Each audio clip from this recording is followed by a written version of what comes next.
क्या बताया परमात्मा ने कि ब्रह्मा विष्णु महेश जो हैं ये चार कलाओं के भगवान हैं। ये चार भुजाओं से ज्यादा भुजा नहीं बना सकते ब्रह्मा विष्णु महेश।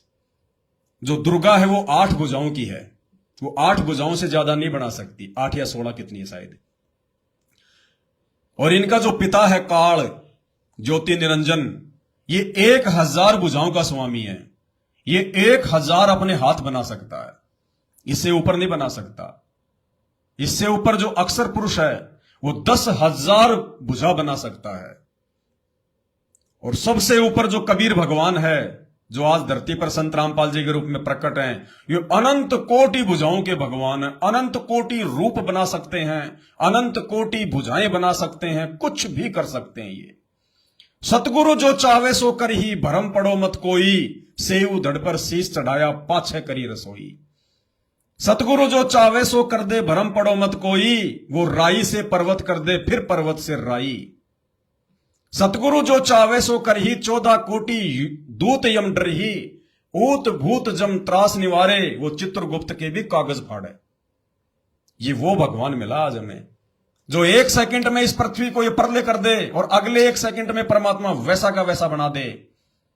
लोगों को मालूम भी नहीं पड़ेगा, जो खेत में काम कर रहा है वो खेत में काम कर रहा है, जो कंप्यूटर पे काम कर रहा है वो कंप्यूटर पे टाइपिंग कर रहा है। उसको पता भी नहीं चलने देगा भगवान की धरती पर प्रलय हो चुकी है, सब कुछ नष्ट हो चुका है। तो ये वो समर्थ भगवान बैठा है जिसके अर्ध रूम पर सकल पसारा, जिस परमात्मा के आधे बाल के बराबर ये पूरी सृष्टि नहीं है। जाके अर्ध रूम पर सकल पसारा, ऐसा पूर्ण ब्रह्म हमारा। ये वो संत रामपाल जी हैं, वो परमात्मा है ये। लेकिन ये दुनिया को अभी समझ में नहीं आएंगे, अभी दुनिया को चोट लगनी बाकी है, अभी दुनिया को भयंकर परिस्थितियों से गुजरना बाकी है। अभी ये दुनिया उस द्रौपदी की तरह अपने 5 पांडवों के ऊपर आश्रित है। जब नीचे से संदेशा आया, बांदी ने आके द्रौपदी को कहा कि द्रौपदी तुझे नंगा किया जाएगा, तेरे पति जुए में हार चुके हैं। तो द्रौपदी हंसने लगी कि जा रे मूर्ख, मुझे कौन नंगा कर सकता है? अरे जिस सभा में मेरे 5 पति बैठे हैं बलशाली, एक से एक, भीष्म पितामह बैठे हैं, द्रोणाचार्य बैठे हैं, कृपाचार्य बैठे हैं, कर्ण बैठा है, धृतराष्ट्र बैठा है, मैं तो उनके घर की बेटी हूं, बहू हूं, मुझे कौन नंगा कर देगा? मूर्ख है, दिन में सपना देख रही है क्या? अब इतने में तो दुशासन आ गया, क्योंकि पांडव जुए में हार चुके थे, वो बन गए उसके दास दुर्योधन के। और उधर से दुर्योधन ने कहा कि जा दुशासन, ले आ बांदी को पकड़ के, कोई भाभी भाभी नहीं है, वो आज से अपनी दासी है। तो दुशासन गया, बाकी दिन तो नमस्ते भाभी, पैर लागू भाभी, और उस दिन तो सीधा उसने उसका चोटा पकड़ा द्रौपदी का, पीछे से बाल पकड़ के घसीटता हुआ लेके आया। परमात्मा कहते हैं घसीटता हुआ, वो हक्का बक्का रहेगी कि ये क्या हो गया। अब नीचे आई, दुशासन उसकी साड़ी खींचने लगा और उसने अपने 5 पतियों की तरफ देखा, तो वो भाई साहब पांडव, ये मूर्ख दुनिया जिनकी गाथा गाती है, पांडव पांडव, दुर्योधन, अर्जुन, भीम, वो नीची गर्दन करके बैठे थे यूं, जुए में हार के यूं।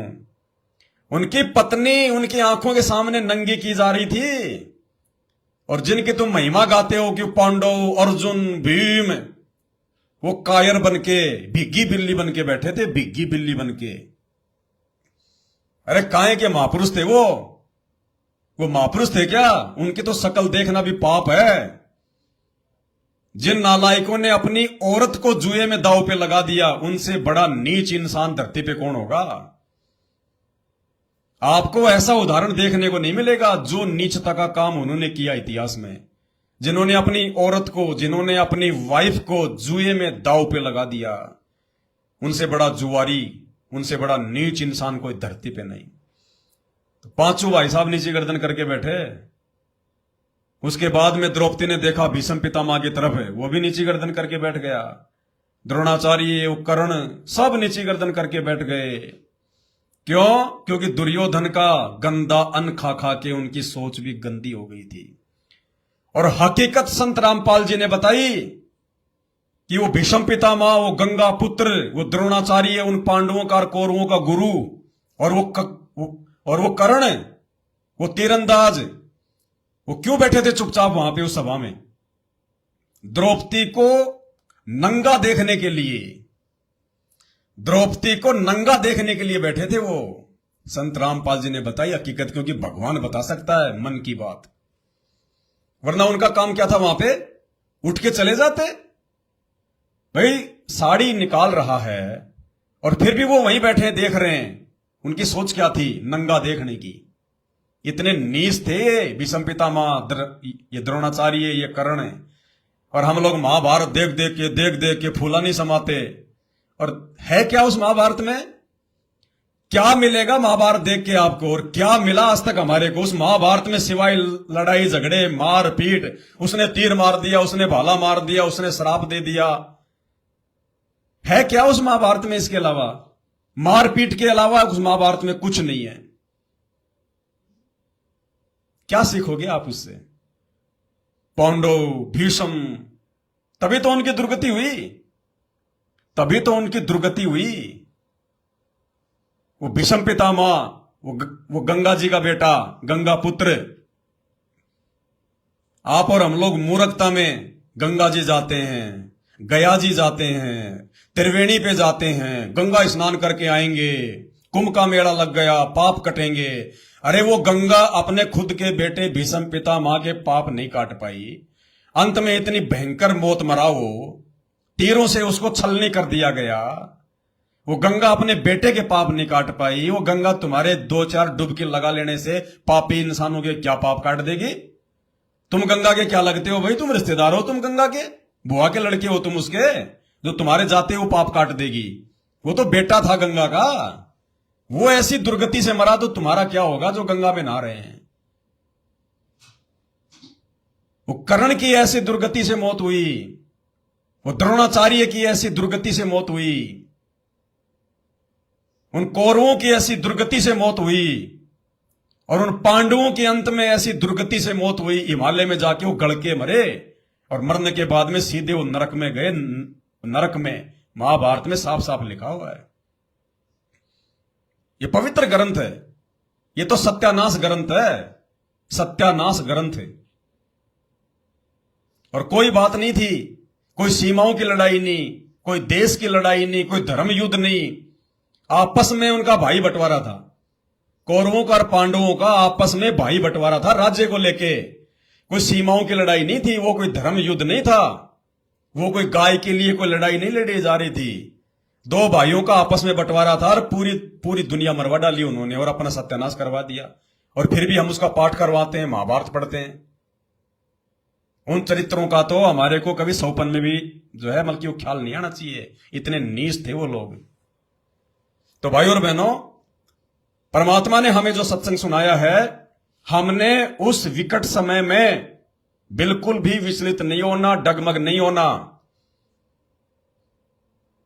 चाहे आप किसी से बातचीत कर पाओ या ना कर पाओ, किसी से मिल पाओ या ना मिल पाओ, काल आपको किसी भी प्रकार से भयभीत करने का प्रयास करे, डराने का प्रयास करे, कुछ भी करे,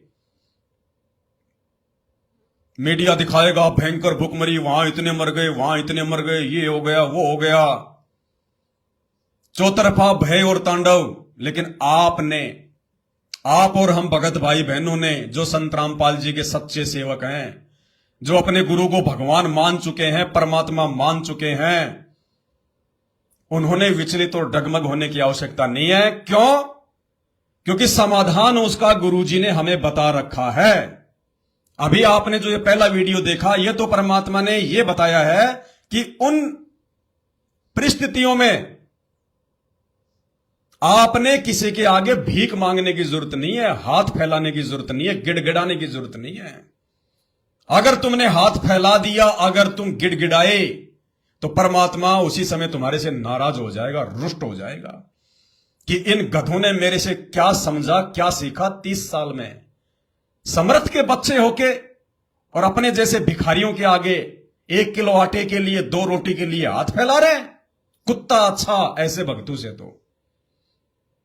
तो उस वीडियो के माध्यम से तो गुरुदेव ने हमारे को यह सिखाया कि तुमने विश्वास करना है अपने गुरु पर। अगर तुम भक्ति सत्य कर रहे हो, गुरु की हर मर्यादा में हो, गुरु की हर बात का पालन कर रहे हो, तो गुरु फिर तुम्हारे से दूर नहीं है। तुम्हारे से दूर नहीं है फिर तुम्हारा गुरु।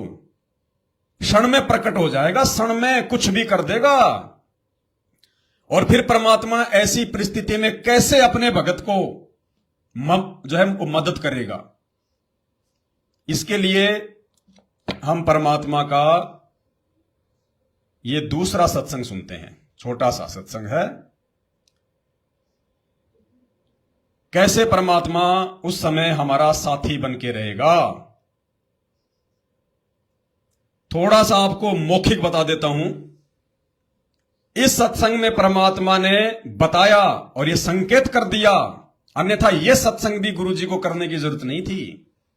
लेकिन वो अंतर्यामी भगवान है, आगे पीछे सब जानता है कब क्या होगा। और काल के साथ जो परमात्मा ने तपस्या पर एग्रीमेंट किया था, उस आधार से परमात्मा केवल संकेत ही करेगा। खुल के नहीं कहेगा कि भाई भुखमरी आएगी, ये आएगा, वो आएगा, ऐसा समय आएगा। नहीं, संकेत करेगा। तो इस सत्संग में परमात्मा ने बताया कि आने वाले समय में अगर ऐसे ही अगर भारत देश की जनसंख्या बढ़ती रही, इसी प्रकार से अगर ये पाखंड पूजा होती रही, इसी प्रकार से लोगों का आचरण रहा, तो आने वाले समय में लोग क्या खाएंगे? खाने को दाने नहीं बचेंगे। और उन परिस्थितियों में अपने भक्तों के लिए संत रामपाल जी भगवान ने बताया कि उस समय बच्चों, अगर तुम्हारे घर में 2 दाने होंगे, क्या होंगे? अगर हम भक्तों की रसोई में, हमारे घर में उस समय अगर 2 दाने का मतलब अगर मुट्ठी भर भी अनाज होगा, मुट्ठी भर भी आटा होगा, 2 दाने भी यदि गेहूं के होंगे, तो गुरुदेव भगवान ने कहा कि सुबह मटका भरा हुआ मिलेगा आटे का। पीसने की जरूरत भी नहीं है, पिसा पिसाया आटे से भरा हुआ मटका मिलेगा। ये वचन है परमात्मा के। 7 वचन पलटे नहीं, चाहे पलट जाए ब्रह्मांड। ये कोई राजनीतिज्ञ आदमी नहीं है जो पब्लिक के बीच में क्या घोषणा कर देगा और फिर ना लेना ना देना। जुमलाबाजी नहीं करता संत। संत के मुख से जो वचन निकल जाता है वो लोक की लकीर होती है। और ये तो पूर्ण संत है, ये परम संत है। इनके अलावा धरती पे कोई संत नहीं, कोई गुरु नहीं, कोई धर्म गुरु नहीं। गुरुदेव ने कहा कि घर में अगर 2 दाने होंगे, ये वचन है पूर्ण ब्रह्म परमात्मा का। अगर घर में 2 दाने होंगे तो परमात्मा कहते हैं आटे से भरा हुआ मटका मिलेगा। आटे से भरा हुआ मटका मतलब जो भी साधन आपके घर पे होगा, टंकी, जो भी कुछ होगा। आपके घर में तेल नहीं है तो तेल का जो है कैन आपको भरा हुआ मिलेगा। मसाले आपकी रसोई में मिलेंगे। ये ना सोचना कि खाली आटा ही मिलेगा, साग सब्जी फल फ्रूट सब कुछ मिलेगा। दुनिया तो एक रोटी के टुकड़े के लिए रोएगी। और संत रामपाल जी के भगत उस अकाल और भूखमरी की स्थिति में हलवा खाएंगे, 3 टाइम हलवा अपने गुरुजी को भोग लगा लगा के जो आज लगा रहे हैं। ये परमात्मा ने भोग लगवाने की प्रोसीजर क्यों शुरू की है?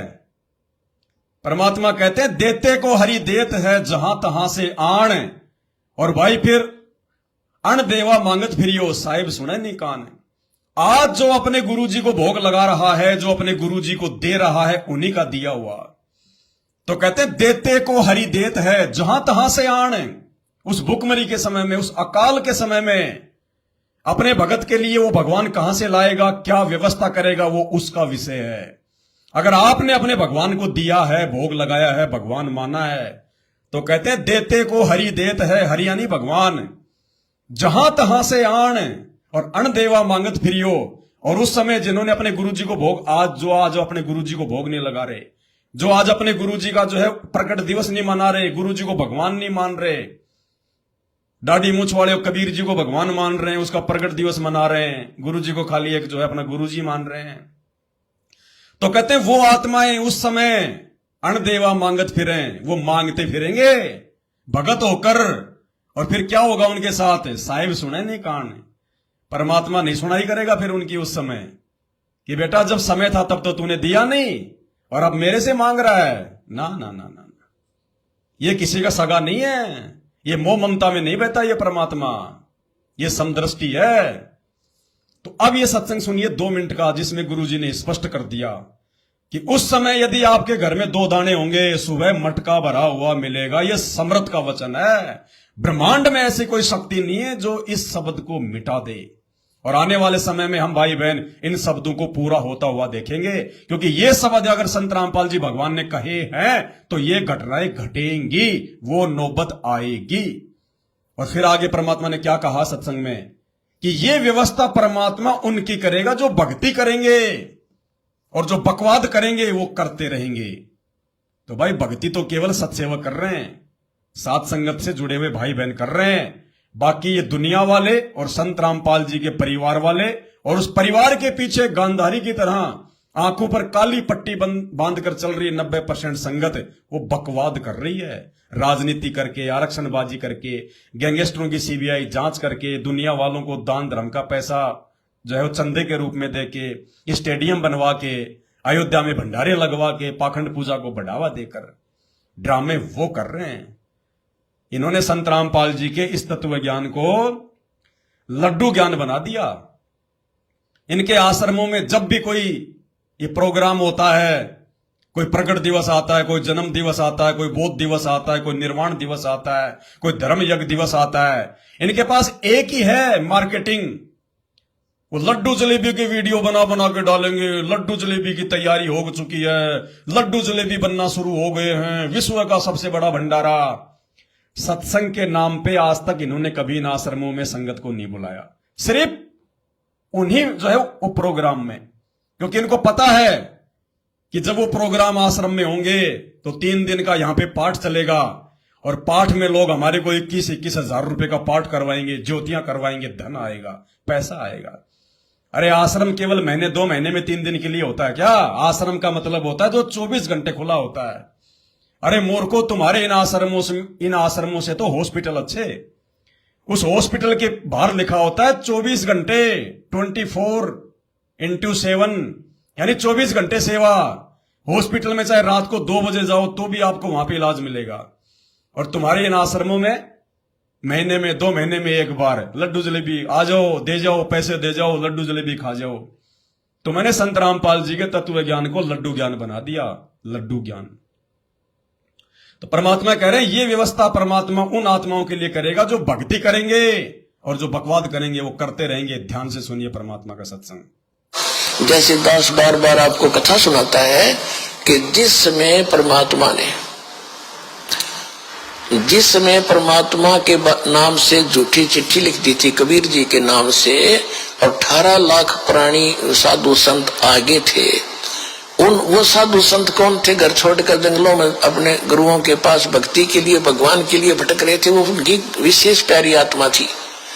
अब वहां उन 18 लाख को 3 दिन तक झोंपड़ी में बैठे गरीब जुलाई ने, वो तो भगवान थे, लीला कर रहे थे, 3 दिन तक उनको वो भोजन खिलाया जो कभी सुना भी नहीं था उन महापुरुषों ने, भक्तों ने, साधुओं ने।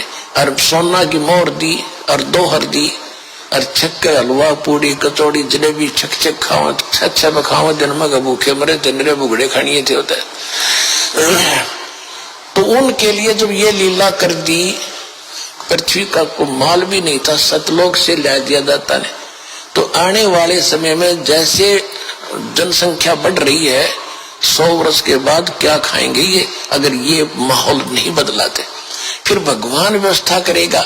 आपके घर में 2 दाने होंगे, तड़के भरा पाओगा मटका, पिप्पा भरा पाओगा आटे का, इस तरह कर देगा दाता आपके लिए। लेकिन भक्ति करवाने के लिए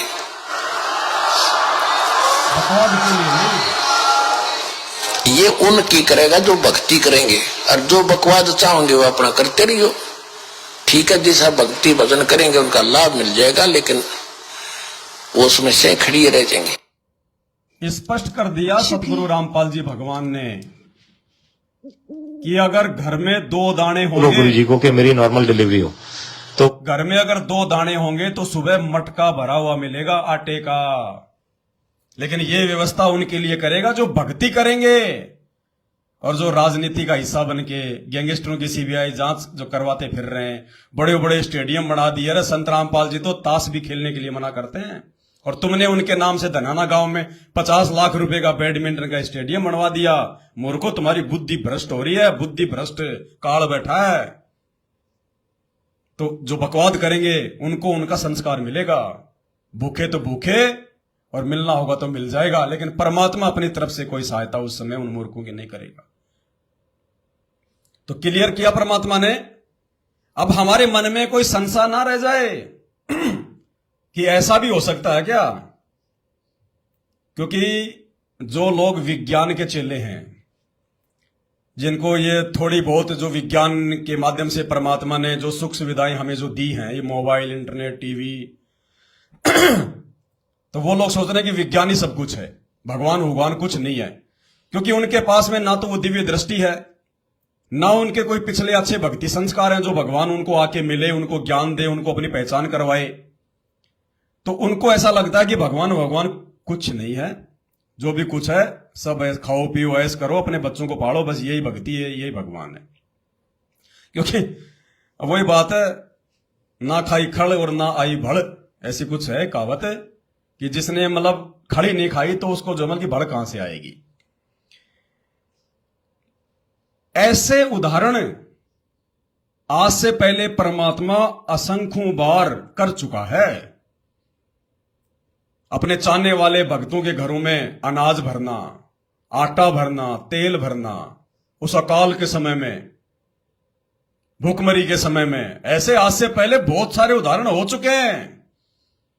दुनिया भर के पैगंबर, दुनिया भर के प्रोफिट, ये पैगंबर कहते हैं, कोई ये ना सोचे कि भैया तो मतलब मुसलमान धर्म में होते हैं पैगंबर, हिंदू धर्म में उनको अवतार कहते हैं, मुसलमान धर्म में उसको पैगंबर कहा जाता है। एक ही बात है, वो अलग नहीं है। ऐसे बहुत सारे एग्जाम्पल हो चुके हैं। और एक एलिया का दास आपको एग्जाम्पल दे रहा है। एलिया जो एक नबी था, एक परमात्मा का, अब भगवान का भेजा हुआ था। किसका? शैतान का, काल का, दयाल का नहीं, उस कबीर भगवान का नहीं। आपको काल के द्वारा भेजे गए उस नबी, उस अवतार के आपको छोटा सा वीडियो दिखाऊंगा। जब वो पूर्ण परमात्मा, क्योंकि आत्मा तो हम सब उसी की है, काल ने तो हमारे को यहां पे फंसा रखा है, इस शैतान ने तो। जब वो पूर्ण परमात्मा काल के भक्तों की, काल के अवतारों की, काल के नबियों की भी मुसीबत में सहायता करता है, तो आप और हम भगत भाई बहन तो डायरेक्ट आज उस भगवान की शरण में है, उनकी गोद में है। हमारे लिए क्या नहीं कर देगा परमात्मा उस समय। तो ये एलिया का एक छोटा सा वीडियो है, 2 मिनट का। उस समय भयंकर अकाल पड़ गया था, बारिश नहीं हुई, लोग दाने दाने के लिए त्राईमाम हो गए। उस समय किस प्रकार से उस परमात्मा ने, उस समर्थ ने, उस कबीर भगवान ने, सतगुरु रामपाल जी ने कैसे मटका आटे से भर दिया, तेल का पीपा भर दिया। ये वीडियो देखिए। कोई ये सोचे कि ये तो मजाक की बातें, ऐसा नहीं हो सकता, बगैर बाहर से लाए कहां से आ जाएगा रसोई में। भैया, जब मां के पेट में जब बच्चा जब पड़ता है तो हड्डियां कहीं बाहर से लाता है क्या? आंखें कहीं बाहर से लाता है क्या? वो कहीं उधार से लेके आता है क्या? चाइना से एक्सपोर्ट करता है क्या? दांत कहीं से जापान से लाता है क्या? 2 पानी की बूंद से, माता और पिता के सहयोग से, 2 पानी की बूंद से, और देखो कैसा सुंदर शरीर परमात्मा मां के पेट में बना देता है। अरे आज तुम जो विज्ञान के ऊपर जो फूले फिर रहे हैं कि विज्ञान ने ये कर दिया, विज्ञान ने वो कर दिया, विज्ञान से बढ़कर कुछ नहीं है, विज्ञान ने इतनी उन्नति कर दी। ये तुम्हारे वैज्ञानिक एक रोबोट जब बनाते हैं ना, एक रोबोट, तो उसकी आंखें जापान से लाते हैं, उसके वायर जो है वो चाइना से लाते हैं, पता नहीं उनके डिफरेंट डिफरेंट जो पार्ट होते हैं, अलग अलग उसके जो अंग हैं, वो अलग अलग जो है वो देशों से एक्सपोर्ट करते हैं। तब कहीं जाके 10-15 साल में एक रोबोट बनाते हैं। और रोबोट कैसा? ना ढंग से वो बोल सकता, ना ढंग से वो चल सकता, टूटा फूटा चलेगा, वाह वाह वाह वाह वो बोलेगा। वो रोबोट बनाते हैं ये वैज्ञानिक। फैक्ट्री लगा देते हैं, करोड़ों रुपए की फैक्ट्री लगाते हैं, दुनिया भर के साइंटिस्ट जो है वो जमा हो जाते हैं और 10-15 साल में अलग अलग उसके पुर्जे मंगवा के और एक ऐसा बनाते हैं वो यंत्र सा। और वो भी कोई मतलब सफलता प्राप्त नहीं करी इन लोगों ने आज तक। और वो परमात्मा मां के पेट में बिना फैक्ट्री के, बिना लाइट के, बिना वैज्ञानिक के, बिना लेबर के, बिना पार्ट के, बिना वायर के और बिना लाइट के 9 महीने में ऐसा रोबोट तैयार कर देता है जो तुम्हारी विज्ञान लाख जन्म में नहीं कर सकती। लाख जन्म में ये जीते जाते रोबोट परमात्मा 9 महीने में तैयार कर देता है। मां के पेट में 9 महीने में रोबोट। ये है परमात्मा का काम। इन बातों को केवल वही विचार कर सकते हैं जो आध्यात्मिकता से जुड़े हुए हैं, जिन्हें पता है कि परमात्मा क्या शक्ति है। और जो विज्ञान के ही चेले हैं उनको समझ में नहीं आएंगी ये बातें। वो तो आने वाले समय में अपनी दुर्गति करवाएंगे। तो ये सुनिए आप ध्यान से कि परमात्मा क्या नहीं कर सकता। वो कुछ भी कर सकता है, कुछ भी। अरे तुम्हें क्या लगता है ये बीज कोई इंसान ने बनाए क्या? बीज इंसान ने बनाए क्या? अरे उस परमात्मा का जो करिश्मा है ना, हम उसके ऊपर विचार नहीं करते कि भगवान ने क्या कर रखा है, लेकिन हम लोगों ने सामान्य बात मान रखा उनको। हम लोग विचार नहीं करते। एक किसान है और वो थोड़ी सी जगह में 5-10 फुट की जगह में अपने खेत में 3 प्रकार के जो है वो पेड़ लगाता है। एक लगाएगा आम का पौधा, ठीक है, एक लगाएगा वो करेले का पौधा, और एक लगाएगा मिर्ची का पौधा। ठीक है, आपको पता है कि मिर्ची का स्वाद अलग है, करेले का स्वाद अलग है और आम का स्वाद अलग है। उसी खेत में, उसी जमीन में वही किसान तीनों के बीज डाल देगा, पास पास में तीनों के बीज डाल देगा और उन तीनों पौधों को वही पानी देगा, सेम पानी देगा, सेम उनको खाद देगा, सेम उनकी रखवाली करेगा। लेकिन जब वो पौधे बन के बड़े होते हैं, वो पेड़ बन के बड़े होते हैं, तो आम के पौधे का स्वाद क्या होता है? मीठा। करेले का स्वाद कैसा होता है? कड़वा। और मिर्ची का स्वाद कैसा होता है? तीखा। क्यों भाई?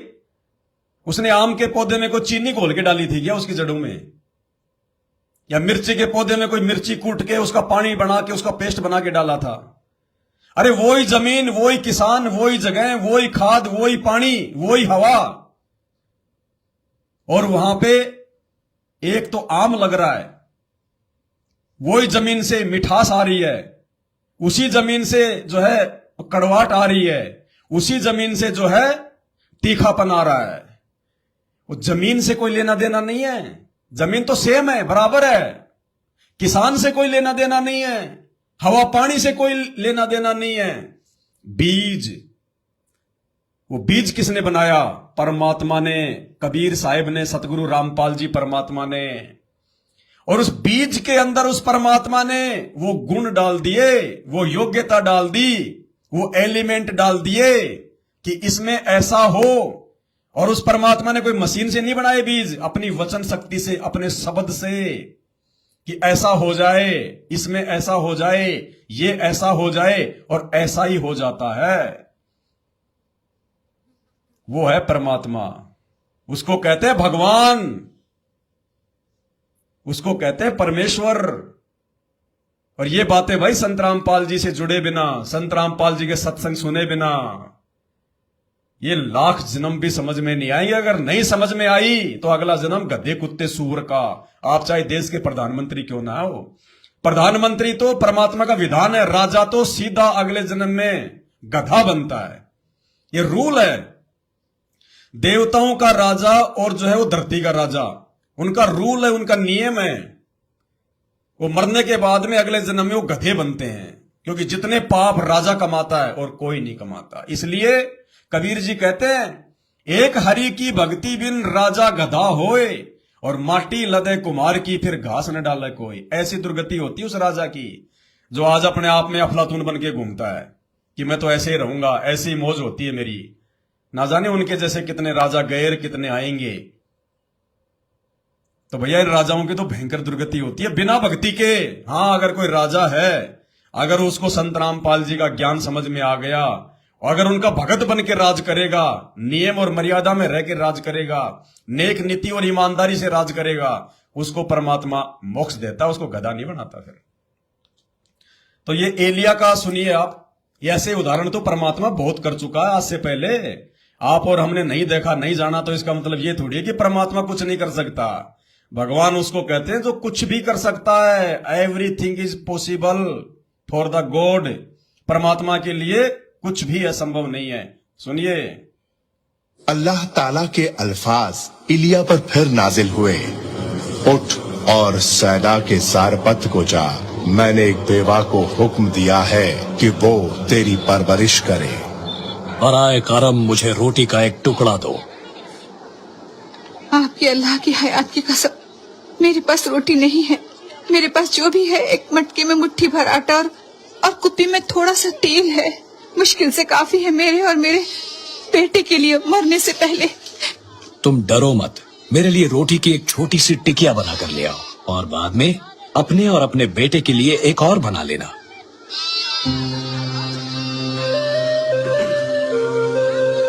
अल्लाह ताला मुझसे कहता है, आटे का मटका कभी खाली नहीं होगा और न ही तेल की कुप्पी सूखेगी जब तक अल्लाह मेह नहीं बरसाएगा।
मैं तुम्हारे साथ आता हूँ अल्लाह का करम देखने के लिए। अब देखना, आटा और तेल भर दिया परमात्मा ने। ये देखो, ऐसे करेंगे परमात्मा अपने भक्तों के लिए।